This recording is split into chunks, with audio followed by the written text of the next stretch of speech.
This is Sneaker Gears. My name is Levi. Welcome to another episode of what I'm now calling running gears, since we're talking about running shoes. But this is part 3 of the Nike React cushioning series. And today we're getting to the one that I think everyone's most excited for, and that is React versus Boost. So let's get right into it.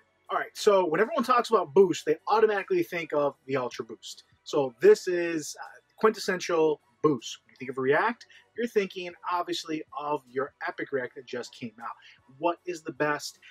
This is Boost in its purest form, and what I mean by that, it is very bouncy, it is very somewhat unstable.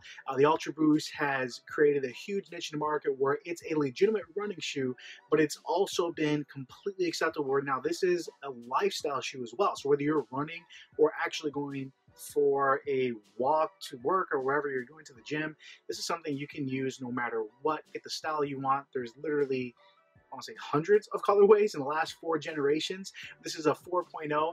Honestly, from 1 to 4, they haven't changed much. The knit has been slightly refined every year, and it is a little bit better, but if you're getting a 3.0 or 2.0 on sale or something like that, you're not really missing out. Here's the thing though, if you're talking about Boost and React, those are the 2 cushions. I don't want to just talk about the shoe.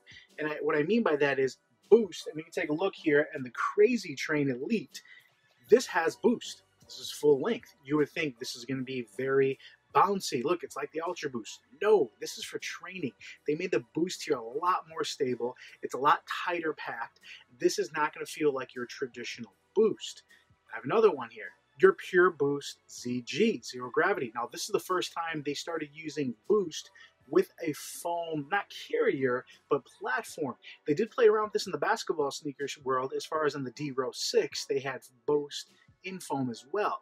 Now, this actually feels like React. So for any of you who have not tried this shoe out there, you will never know, or you don't know, that Boost has a lot of characteristics with React, and we'll compare that right now and how it feels and what have you. All right, Boost in general is pretty unstable. If you don't have a nice stride, if you overpronate, if you pronate, you're going to be really wobbly. When you land on your heel, if you do, I'm a midfoot striker, your foot can almost go anywhere. It's meant where you almost have to stabilize. And same thing when you push off, you'll be able to push off any which way direction. Now, Adidas does have a great lineup where you can get Boost in more stabilized shoes, so you are able to moderate that. And it took Adidas 4 or 5 years to actually control Boost, where they can actually modify it and engineer it so it's going to do what it needs to get done. Now, the biggest example I would say is going to be your Harden Volume 2 uses a huge, thick slab of Boost. It's almost completely unexposed, but it's still very stable. So Adidas has gotten to that point. Now, Nike, they first launched React with their basketball series, and they put in Boost in a carrier. It was horrible. It was probably top 2 worst cushion shoes I've ever tried. Come in the Epic React. Now, this is completely uncaged. This is very similar to what you're getting on your Ultraboost, where it's just all Epic in its purest form. They want you to see how it feels. Now, if you look at part 2, they do have a Vapor Street. That is going to be a little bit less controlled. That's actually closer to the Ultraboost. This little heel clip here actually does a great job of giving a little more stability. But here's the difference in feeling if you're talking about, should I get a Boost, should I get React, what am I looking for? First off, the knit upper on both is incredibly similar. I would give the hat off to Nike on the Epic just because it is a little bit thinner. It does have a little bit more structure. So you can kind of see here where they have almost like a thin overlay. You can almost see just with the lighting. They have a little more breathability in the forefoot, and the Ultraboost has changed over the years between the 1 through the 4th generation. But the upper overall just feels a little bit nicer on the Epic React. Now, this is also $30 cheaper, but let's get into the cushion. What makes it so different? All right, so when you're running, you're coming down, you're pushing off. The Boost is going to feel constantly like this. It's always moving. You're up and down. You're going through. It feels really nice if you're just walking around, if you're standing. It's this constant movement. Epic has this huge plush feel. You step on it and it just feels almost like a memory foam. Now, whereas memory foam is meant to bottom out, you don't really bottom out on these. It almost has like a dense feel to it. It feels very similar to those thick mats that a lot of retail places have for any stationary employee. I know Apple used to have it for their geniuses in the back, or a lot of places for cashiers, where you can stand on that and it does ease the load. It feels kind of like that, not nearly as bouncy. Now, if you're walking and kind of just using these casually, you're not going to feel that there's much bounce. You're going to say, hey, I'd rather have the boost. The energy return on that is fantastic. But once you actually start running, if you actually are jumping, if you're actually putting more energy into the shoe, I would say this is probably top 4, maybe top 5 energy return in the market. So this does have legitimate energy return. Number 1 being ZoomX cushion from Nike. Number 2 being Boost.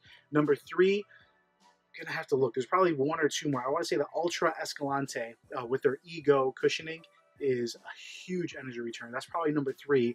This ranks up there with either 4 or 5. So you're really close to getting some of the most energy return cushioning, but you're also getting that really nice, plush, stable landing.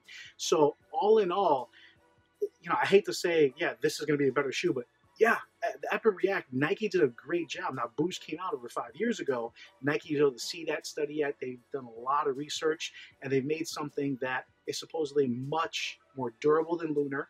It has the energy return that's close to that of Adidas, but that plushness response is really giving it a different take. So they do feel very different. Now, if you want a shoe that is 100%, hey, I just want a bouncy shoe, I just want to get going, I have a nice stable run, a neutral runner, the Ultraboost is obviously fantastic. There are some other shoes you may want to look at. One, once the price comes down, that Nike ZoomX cushioning is unbelievable. 2, Ultra, their Escalante shoe with their Ego cushioning, if they're putting that in other shoes, is amazing. And there's a couple others that maybe you want to take a look at where it's not just, hey, I should have Boost. Boost is amazing. If you like Adidas, if they fit your foot, go with it all the way.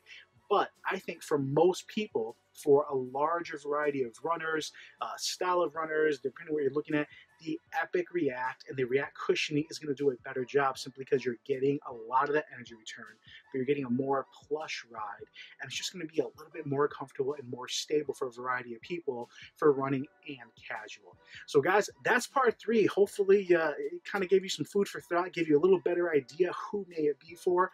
I love both. I have every generation of Adidas Boost. I love the way the shoe looks. This one, hopefully, I'll be customizing, so we'll do a video on that soon.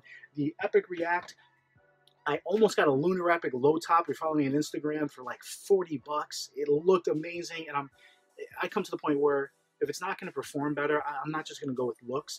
I'd rather spend that 40 bucks on something that has React because it is that good.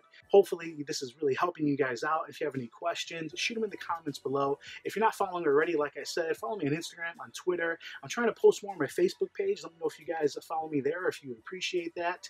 And as always, really appreciate all my subscribers. Hit the subscribe button down below. Hit the thumbs up button. And thank you guys. I'll come at you soon.